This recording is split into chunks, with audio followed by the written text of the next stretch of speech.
Hello, everyone, and welcome to Uncivil Law, where we learn through the misfortunes of others.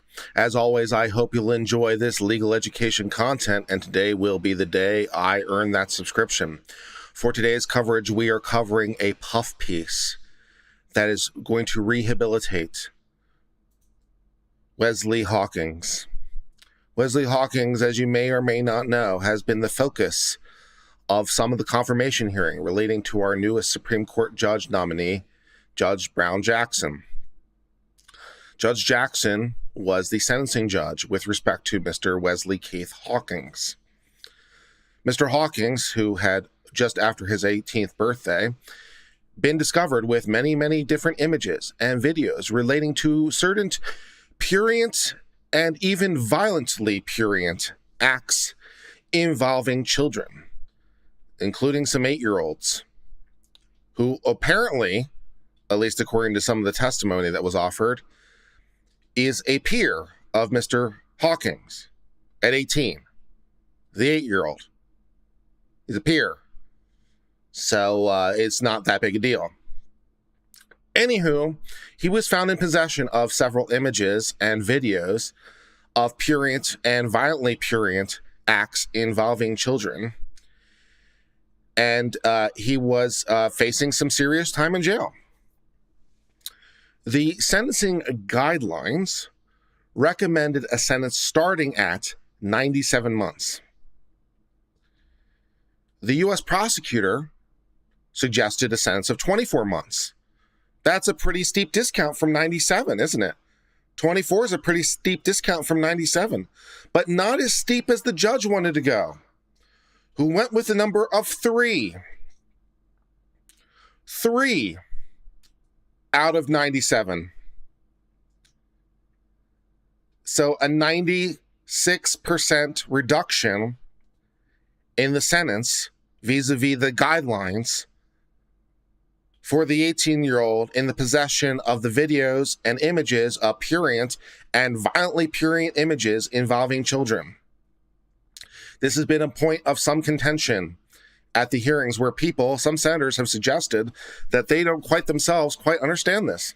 And they think that perhaps this might be too light a sentence and too much a deviation. It might in some ways suggest that she might, not be a suitable judge, because she is literally the judge and literally exercising her judgment and literally said, how about the 3 out of 97?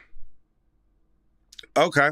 Well, my friends, it doesn't end there. It doesn't end there because, of course, as you may have also noticed from the news coverage, the Republicans are bad, very, very bad, very, very, very bad for raising any of these issues and raising any of these concerns, because Judge Jackson is just the best judge ever.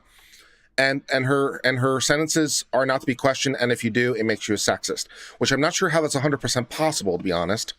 Because I'm not sure it's possible to be sexist, because in order for it to be sexist, I'd have to be discriminating on the basis of sex. And as Judge Jackson herself said, she can't define what a woman is. So how do we know if I'm discriminating on that basis? Good questions, but not the question for today. Rather, instead, the Washington Post, in their infinite wisdom, has decided to write a puff piece and an interview with Mr. Hawkins. They feel that perhaps Mr. Hawkins' name has been unfairly drenched through the mud in this confirmation process. They feel that Mr. Hawkins has a story to tell, a story of a fall, of rehabilitation, of triumph, a story of rehabilitation, a story that shows us that Judge Jackson was in fact correct to see something in this young man, and that he is in fact worthy of this 96% discount in his sentence. Okie dokie, let's do that. So we're going to read this article from the Washington Post, and we're going to talk about it. But first, of course, we have to talk a little bit more about Mr. Wesley Keith Hawkins. This is Mr. Wesley Keith Hawkins. This information on screen is pulled directly from the from the D.C. Police Department. It's on their sex offender registry. This is public information on the public sex offender registry before anyone accuses me of doxing anything. It's public information on the sex offender registry.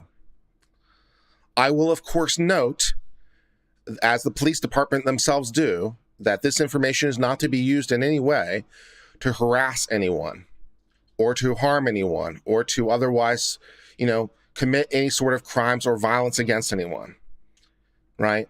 Whatever we might think of Mr. Hawkins' conduct, for better or worse, and I'd argue for worse, he has been sentenced and he has served his time, the 3 months. And so it would be very inappropriate for anyone to take any, and I mean this seriously, it would be very inappropriate for anyone to take any sort of actions against Mr. Hawkins, including harassing him. And if you do, and the DC police find you and you go to jail, Uncivil Law will read your indictment and will laugh at you because you're not allowed to do that. We have to work within a legal system, all right? But the information is public, and it is public to bring people's concern to it so that maybe they can make judgments about whether or not to trust this person with their children, for example. So this is Mr. Wesley Keith Hawkins. He lives in Washington, D.C. Born in 1994. He's 5'9". He's 27 years old, weighs 240 pounds. He is convicted of possession of the CP. He was convicted in 2013. And he was last verified in February of 2022. So that is who Mr. Hawkins is, just in case anyone wants to know. And again, this is all public information, and I'm directly telling you, do not use this information to contact, harass, or otherwise take any action against Mr. Hawkins.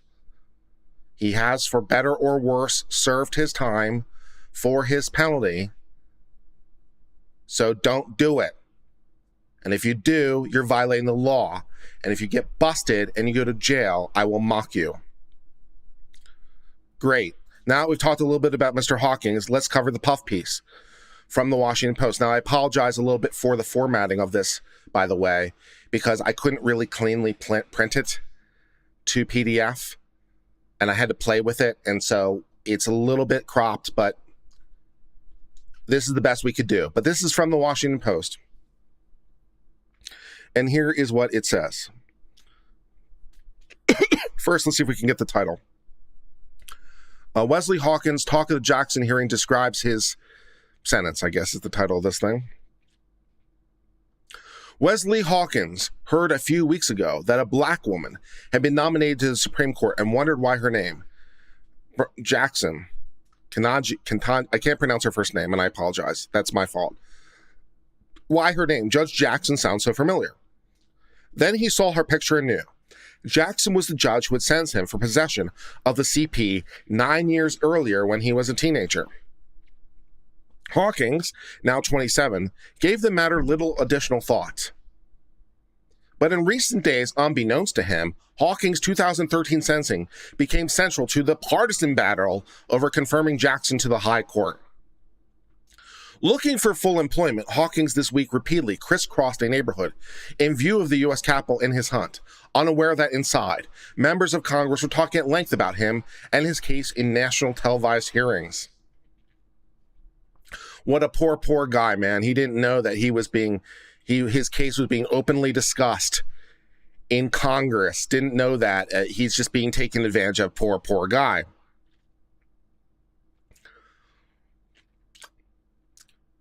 In an interview Thursday at a relative's home in the district, Hawkins was in disbelief.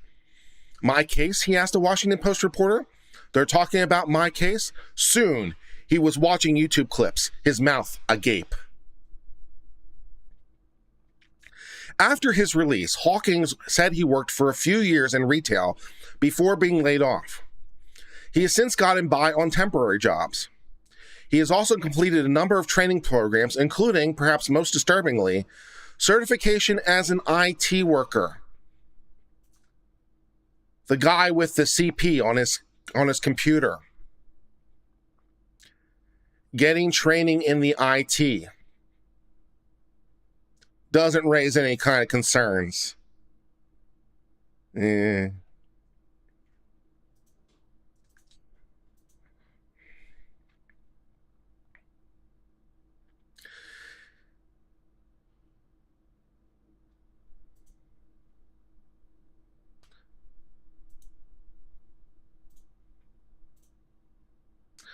Senate Republicans mentioned Hawkins' name more than 30 times over 3 days to try to paint Jackson as soft on crime during her nearly 10 years on the federal bench. Republicans dwelled on how Jackson, 51, repeatedly handed down sentences below federal guidelines for child pornography convictions, even though that's the norm in 7 to 10 cases according to statistics from the U.S. Sentencing Commission. This is true and perhaps a bit disturbing.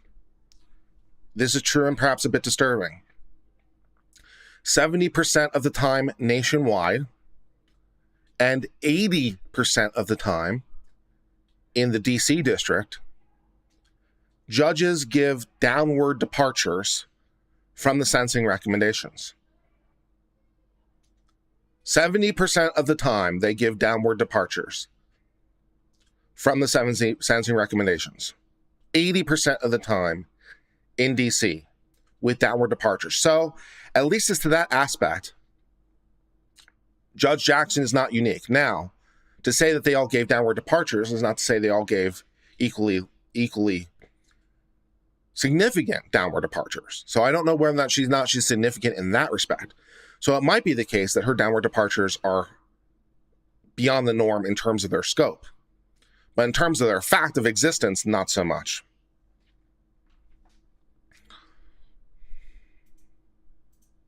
Reading more.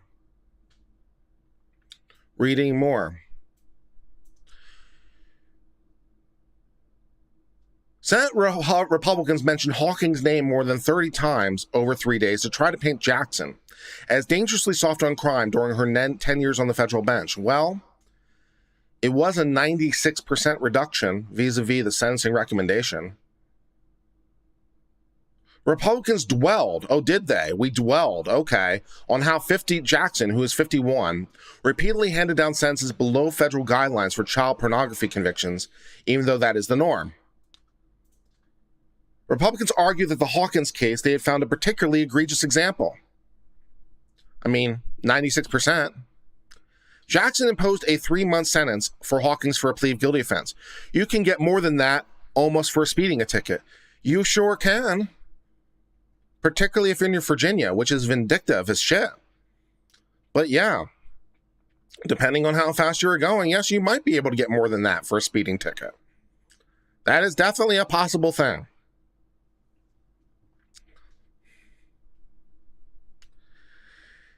Taking in the sparring in the YouTube cuts, Hawkins, victim, wide frame, hunched over forward and balled up his hands in front of his white t-shirt. Over 2 hours, he appeared to cycle through shock, anger, frustration, and finally calm. How dare they? How dare they discuss the sentencing of this adult engaged in the CP? How dare they? How dare they have the audacity to discuss it? If someone heard my name in that confirmation process or just saw it online because they were looking at the sex offender registry and wanted to call me a monster, I understand. Excellent. I don't blame them for that, and to an extent, I agree with them, because what I did was a bit monstrous. A bit. Yeah. Hawkins said, referring to the actions that led to his conviction. When I got to a place that I could think about what I had done, retrospectively, I was disgusted, he said. And if someone wants to continue to see me that way, I can't stop them. But what I hope is that when people look over the time, they can see he was just a young man, that he's grown and learned from his actions. He's rehabilitated, my friends. He has been rehabilitated. There are no reasons to have any questions about this, my friend.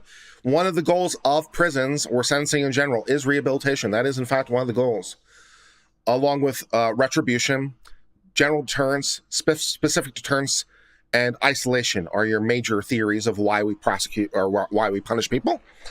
Those are your major theories. General deterrence, specific deterrence, isolation, retribution, and rehabilitation are your major theories. And as my friends, we have learned, he has been rehabilitated. He has learned from these mistakes that he made as a young man, and he is all the better now. He is all the better, man. It's just great news. No concerns here.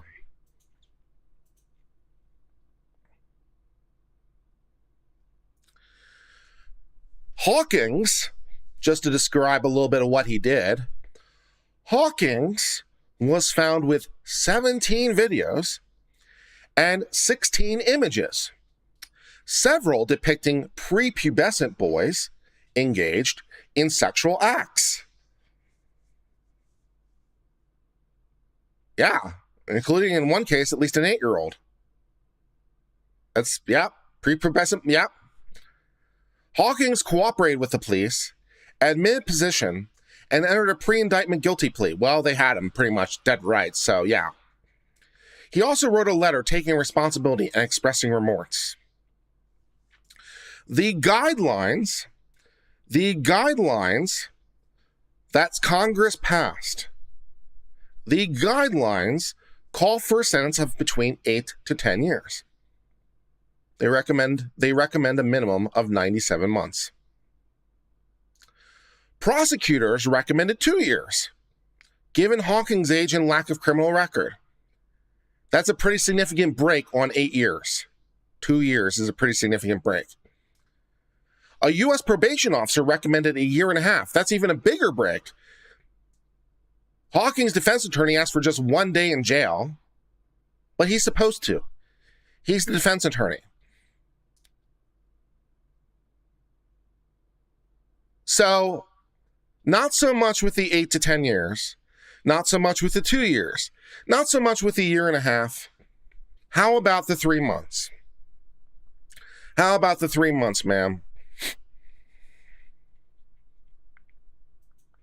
Wow. Jackson said in court that Hawkins had committed a very serious and in many ways heinous crime, but noted that Hawkins had not produced any of the videos or taken any of the pictures, which would be a different charge. If he had been, right? He was charged with possession. Manufacture would be a different charge. She also said she had to weigh Hawkins' age in relation to the children in many of the images. He was not much older than they, she said. This seems to be, quote from the judge, this seems to be a situation in which you were fascinated by sexual images involving what are essentially your peers. And, quote, as the psychological report concluded, there's no reason to believe that you are a pedophile or that you're at risk to any children. The prosecuting sentencing memo describing the peers of the 18-year-old listed an 8-year-old boy as one of the children in the video, as well as boys 11 and 12.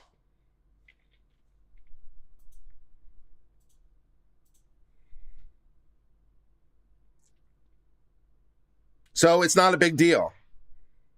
It's not a big deal. He was just interested. He was just interested in exploring his own sexuality as a growing teen, which, you know, understandable. And he wanted to see some images of that, understandable. And then where things break down for me on the level of understanding is, how about the 8-year-old, which is apparently my peer, right? If it were a 16-year-old, that would still be illegal, but at least the argument would be more understandable, right? It's a 16-year-old and he's 18. It's like, okay, well, you know, technically illegal, but is this really what the law is meant to cover? This could be an argument that could make sense to somebody. This argument I would understand, right? I mean, after all, kids themselves sometimes manufacture the CP, because the definition of CP obviously can encompass things that kids do to other kids themselves as they're exploring, right? And they can take images and videos of themselves engaging in those acts, which is then the manufacture of the CP, and they can send it to their friends, which is the distribution of the CP.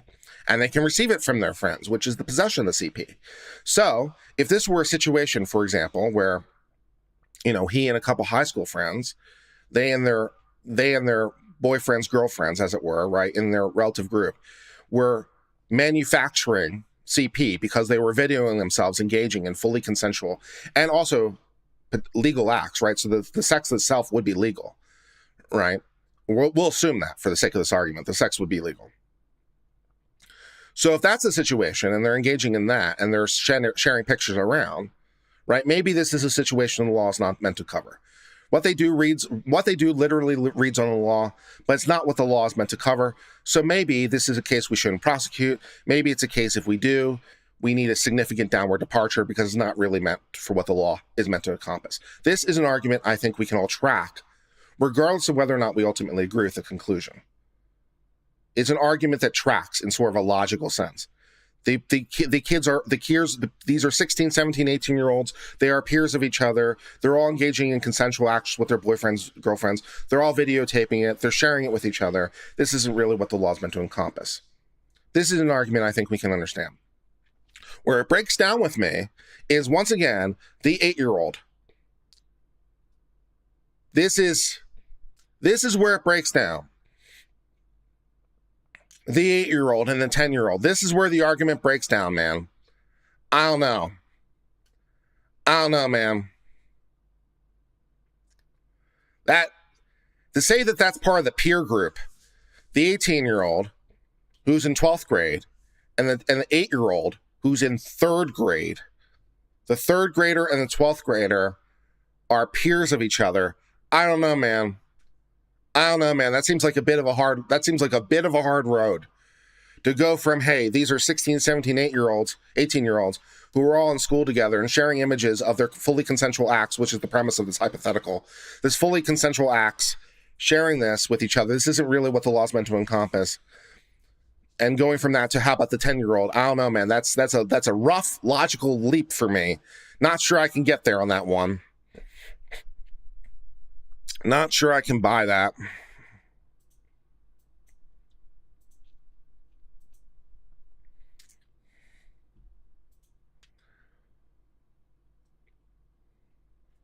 Jackson imposed a prison term of 3 months, followed by 3 months of home detention and 6 years of supervision.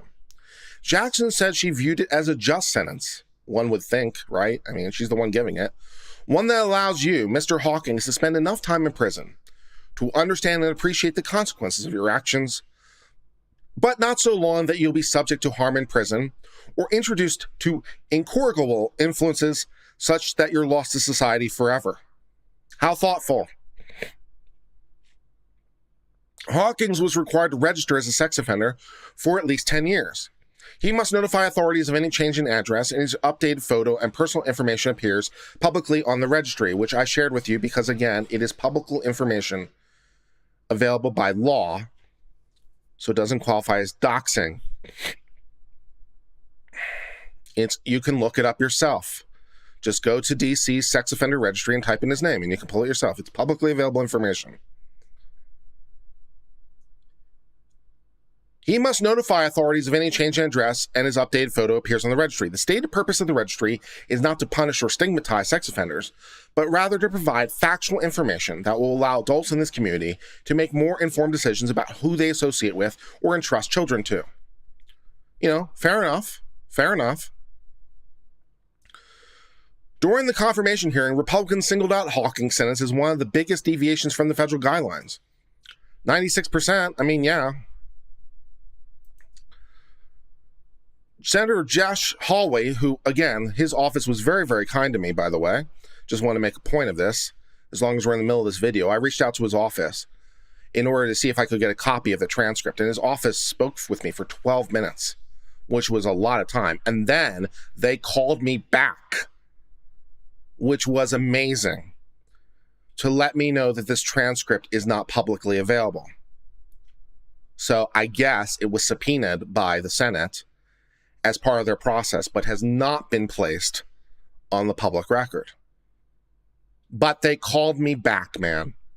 They spent 12 minutes on me with the phone trying to find this thing in the first place, then took down my name and number and actually called me back. Senator Hawley, your staff rocks. They're awesome. Thank you. Senator Ted Cruz's office, on the other hand, was a bunch of dicks to me.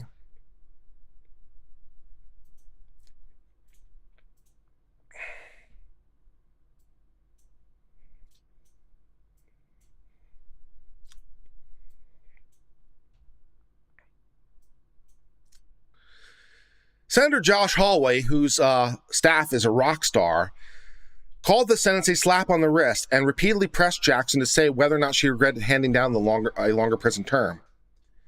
Senator Tom Cotton alleged that Jackson's decision was made a mistake that endangered the public safety, citing a 2019 court order from Jackson that required Hawkins to enter a halfway house to complete the last 6 months of his sentence term of prohibition. I think he got caught with child pornography again, and he wouldn't have been able to if he had been in prison the last 8 to 10 years. He might have reoffended, guys. Whoa.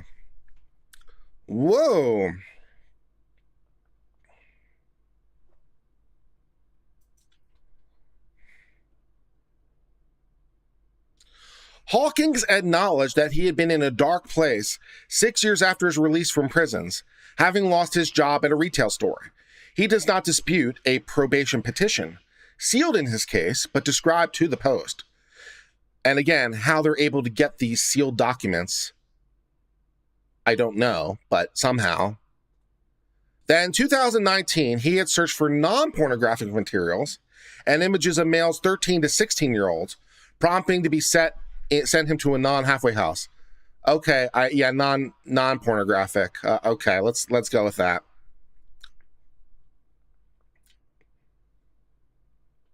Incapacitation, not isolation. Either one. You can go it either way. Although there's actually slightly different. Yeah, incapacitation versus isolation. You can actually separate the difference if you want to. But either way. But fair point. As it clearly states in my court file, it was not because I reoffended. It was not because I had done anything even illegal. According to the treatment I was in, they felt it was at high risk of reoffending. Hawkins said he held down a job for 3 years before he was laid off. He just finished a run, a couple weeks as a temp worker, when he decided to visit a relative this week at the house where a reporter located him. His mornings have been filled with looking for his next jobs, his afternoons rereading one of his favorite books by Jamaican novelist Marilyn James, he said, and his nights binging his favorite Netflix series, The Last Kingdom. He says he leans on therapy, his family, and faith to move forward. Hawkins, who says he's gay, and no specific comment from me about gay and any possible correlation to CP, just want to note that those two things appear to be true, but I'm not suggesting they're in any way correlated. But anyway, his afternoons rereading one of his favorite... he said he began looking at the CP when he was in high school. I was a troubled young man who was sexually confused, Hawkins said. I came from a neighborhood and a family that was very disapproving of homosexuality. And I thought that I couldn't come to them because when I did, they would say, this is wrong, don't do it, point blank. I went online to other young people who had these images. That is how it came about. Okay, just great. All right, fine. Hawkins said that almost a decade later, it was disorienting to hear U.S. senators invoke his name since his case hasn't even garnered local media attention that he said his mother had worried about constantly when his case was in court. Heaven forbid that the CP case gets some media attention. She was always saying, what if someone comes to you about this? And I said, Mom, my case isn't big enough for any kind of press. Which is sadly true. Of the attention his case is getting now, Hawkins noted that many in the GOP continue to support candidates who faced allegations of sexual misconduct. While I'm not defending my actions because, again, they're undefendable, I feel hypocrisy should be pointed out. Okay, my friends, there is quite a bit of difference, at least in this person's humble opinion, between allegations of sexual misconduct and, actual convictions for the possession of the CP. Kind of a little bit of difference there, in my opinion. Allegations of sexual misconduct, which, by the way, sexual misconduct is such an amorphous term. It can mean just about anything. So that versus the possession of the CP, which led to a criminal conviction.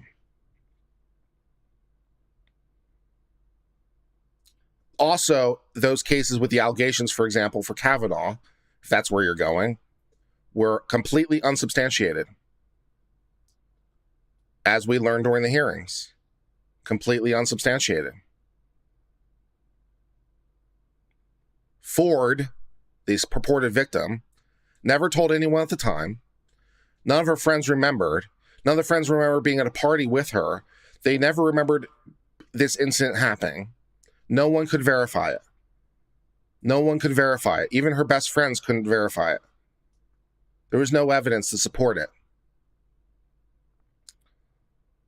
So, there's that.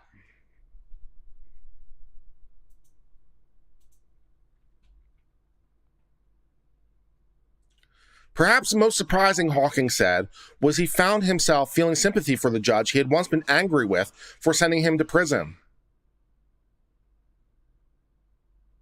I wasn't very happy she gave me 3 months, though after reflection when I was in jail, I was hearing for other people who said it was their first time arrested, and they got in 5 or 6 years.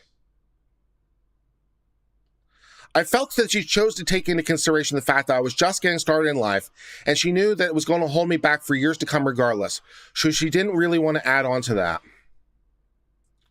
Well, my friends, that brings us to the end of this article about the poor Wesley Keith Hawkins, misunderstood youth. And you know, it's just, yeah. I'll take some questions. Sledge and Wedge says, why does your bot always delete comments that have contributions? It doesn't always delete comments that have contributions. It deletes comments that violate the rules on caps. That's what it does. It looks for caps, it deletes them on caps. Don't use excess caps. That would be why. It even tells you why it's doing it. It says, please avoid excess caps, I'm a bot. It tells you. It doesn't always delete comments. It deletes the ones that have excess caps.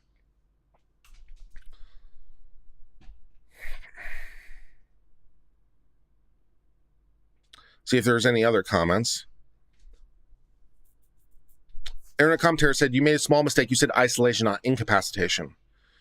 Those are different concepts. They can be slightly different concepts. They can be used interchangeably, or you can use them either way, right? So isolation and incapacitation can be the same, or you can view them differently, but I put them together in one category. So I use them interchangeably. But that's just me, right? Either way, by isolation or incapacitation, we are trying to say that you are being held back from the rest of society. You're being prevented from causing crimes. So it's kind of the same concept in my mind. So I use them interchangeably, but that's just me.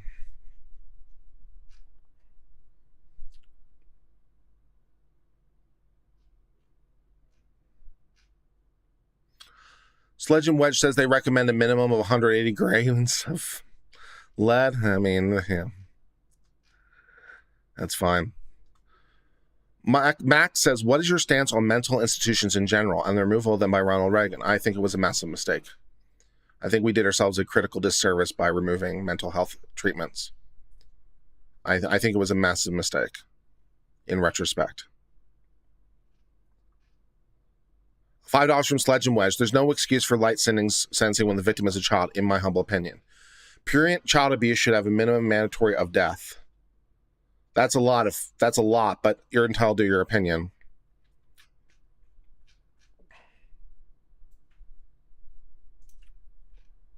What would have been the sentence from Judge Blackleaf? I don't know. I don't have enough information to offer an opinion. I'd like to be able to read her sentencing memorandum and see if it makes track sense. But I'm having a tough time believing I would have come out with the 3 years. I'm having a tough time believing that.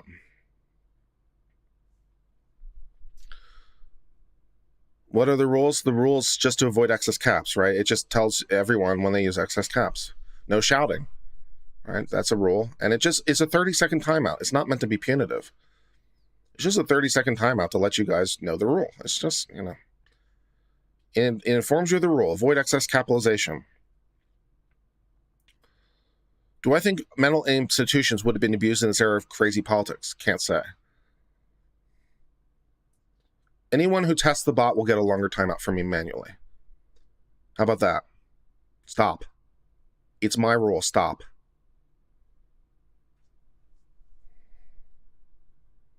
Does it mean any caps at all or excess caps? Because I only use 4 capital characters in the context of run-on sentence. Well, let's see what you did. Because I can see the deleted comments. Let's see.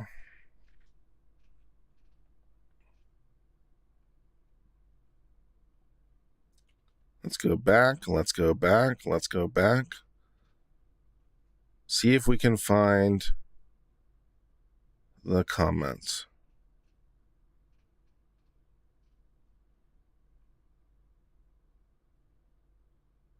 GLL, you can bite me?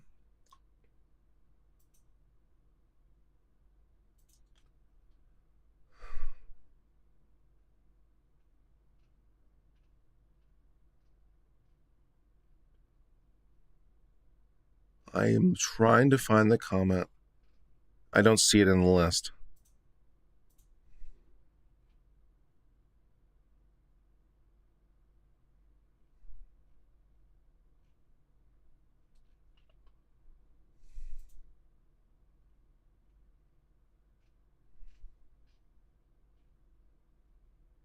I don't see it. I don't see the comment that triggered it.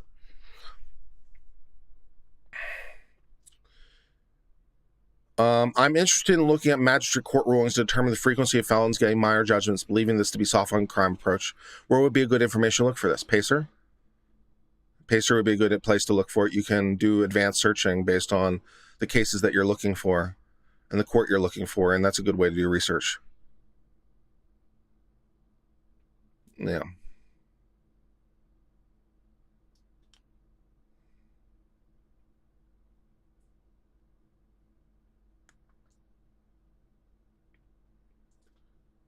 Am I going to finish the nursing case? I don't know. I don't know if there's really any interest in this at that point, to be honest.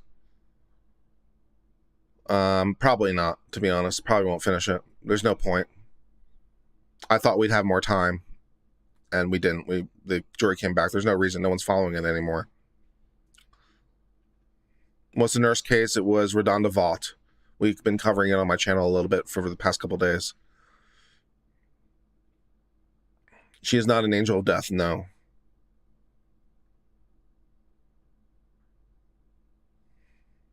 The verdict was guilty of the lesser included of criminally negligent homicide. She faces up to 6 years. Yeah, Redonda. That's her name, Redonda Vaught.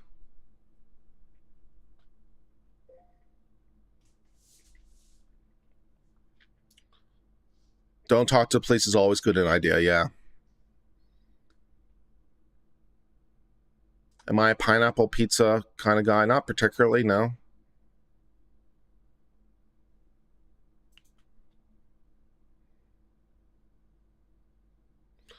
Nice to see you, Thunderlove. Opinion on NFTs? As far as I'm concerned, at this stage, all NFTs are scams. That is not to say that NFTs will always be scams. Perhaps they will find a valid use case in the future. But at the moment, my opinion is that NFTs are scams. That being said, if you want to buy an NFT of mine, I'm more than willing to sell it to you.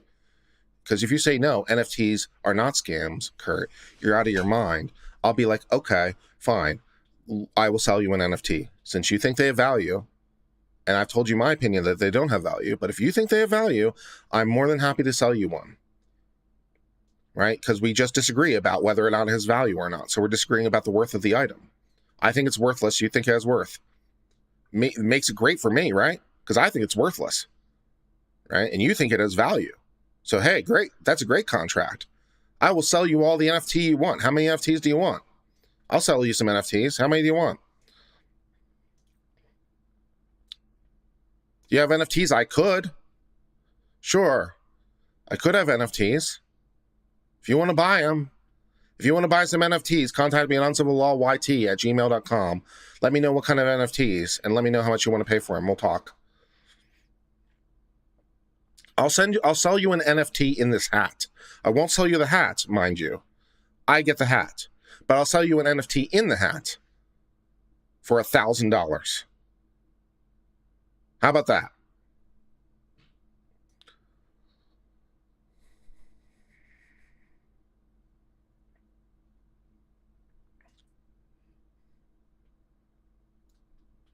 I will sell you an NFT in this hat for $1,000.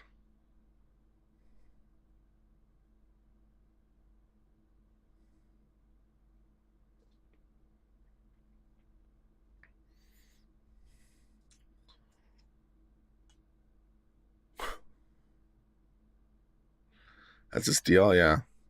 I'm studying for the bar again, yeah. Where's your compass leaning towards now? I don't even know what that means.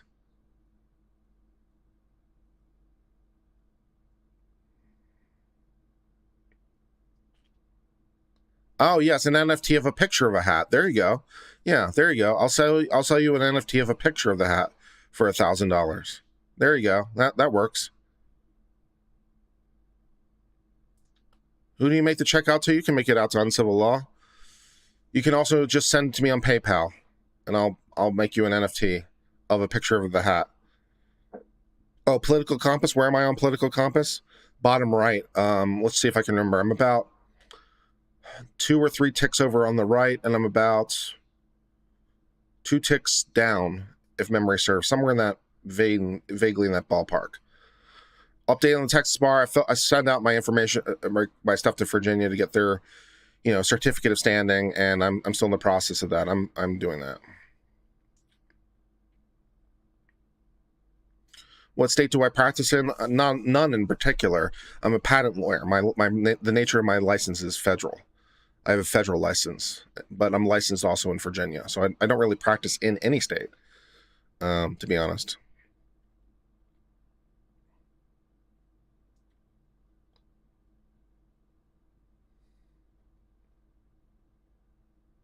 Does PayPal charge me a fee? Yes, they charge me a modest fee, but it's fine. All right, I'm going to sign off for now.